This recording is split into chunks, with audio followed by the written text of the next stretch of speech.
ஆண்டிமடம் அருகே சிறுமியை கடத்தி சென்று பாலியல் பலாத்காரம் செய்த நபர் போக்சோ சட்டத்தின் கீழ் கைது செய்யப்பட்டார். அரியலூர் மாவட்டம் ஆண்டிமடம் அருகே நாகப்பந்தல் வடக்கு தெருவைச் சேர்ந்த சுந்தரலிங்கம் என்பவரது மகன் சுபாஷ் கூலி தொழிலாளியான இவர் அருகில் உள்ள கிராமத்தைச் சேர்ந்த 15 வயது சிறுமி ஒருவரை திருமணம் செய்து கொள்வதாக ஆசை வார்த்தைகள் கூறி கடந்த 6 மாதங்களாக காதலித்து வந்ததாக கூறப்படுகிறது. மேலும் சிறுமி தனது பாட்டியுடன் ஆண்டிமடத்தில் உள்ள தனியார் மருத்துவமனைக்கு சென்றுள்ளார். அப்போது சுபாஷ் அங்கிருந்து அந்த சிறுமியை கடத்தி சென்று பாலியல் பலாத்காரம் செய்ததாக கூறப்படுகிறது. இதை அறிந்த சிறுமியின் தாயார் ஜெயங்கொண்டம் அனைத்து மகளிர் காவல் நிலையத்தில் புகார் அளித்தார். புகாரின் பேரில் போலீசார் சுபாஷ் மீது போக்சோ சட்டத்தின் கீழ் வழக்கு பதிவு செய்து அவரை கைது செய்து விசாரித்து வருகின்றனர்.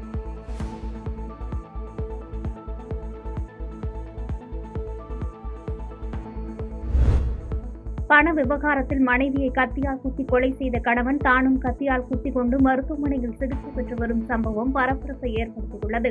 சென்னை வண்ணாரப்பேட்டை மூலகத்தளம் பகுதியைச் சேர்ந்த தம்பதி செல்வம் பத்மினி. இவர்களுக்கு திருமணம் முடிந்த ஒரு மகன் மற்றும் மகள் உள்ளனர். இந்நிலையில் கணவன் மனைவிக்கு இடையே நேற்றைய இரவு பணம் தொடர்பாக தகராறு ஏற்பட்டுள்ளது. இதனால் ஆத்திரமடைந்த செல்வம் வீட்டில் காய்கறிகள் நறுக்க உபயோகிக்கும் கத்தியால் மனைவி பத்மினியை 7 இடங்களில் குத்தியுள்ளார். இதில் ரத்த வெள்ளத்தில் பத்மினி சரிந்துள்ளார். இதை கண்ட கணவன் செல்வம் தனக்கு தானே கத்தியால் குத்திக் கொண்டுள்ளார். இதையறிந்த அவரது மகன் பாலாஜி பலத்த காயமடைந்த இருவரையும் மீட்டு அரசு ஸ்டான்லி மருத்துவமனையில் சிகிச்சைக்காக சேர்த்துள்ளார். அங்கு இருவரும் சுயநினைவின்றி சிகிச்சை பெற்று வந்த நிலையில் அதிகாலை பத்மினி சிகிச்சை பலனின்றி உயிரிழந்தார். மேலும் செல்வம் தீவிர சிகிச்சை பெற்று வருகிறார்.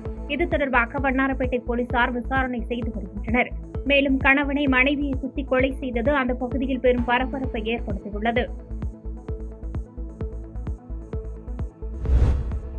தேங்காய்பட்டினம் கடல் அலையில் சிக்கி மாயமான 7 வயது சிறுமி உடலை மீனவர்கள் மீட்டனர். கன்னியாகுமரி மாவட்டம் விழுந்தயம்பலம் பகுதியைச் சேர்ந்தவர் பிரேமதாஸ்.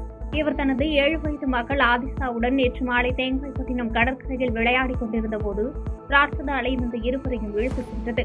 இதை பார்த்த மீனவர்கள் தந்தையை மீட்டு மருத்துவமனையில் சிகிச்சைக்காக சேர்த்தனர். தொடர்ந்து அந்த பகுதியைச் சேர்ந்த மீனவர்கள் மற்றும் கடலோர காவல்படை படகு மற்றும் ஆதர்ஸ் கப்பல் மூலம் மாயமான சிறுமியை தேடி வந்தனர். இந்நிலையில் 2வது நாளாக சிறுமியை கடலில் தேடி வந்த நிலையில் சிறுமியின் உடல் மீட்கப்பட்டது. தொடர்ந்து சிறுமியின் உடலை ஆம்புலன்ஸ் மூலம் ஆசாரிப்பள்ளம் மருத்துவக் கல்லூரி மருத்துவமனைக்கு அனுப்பி வைத்தனர்.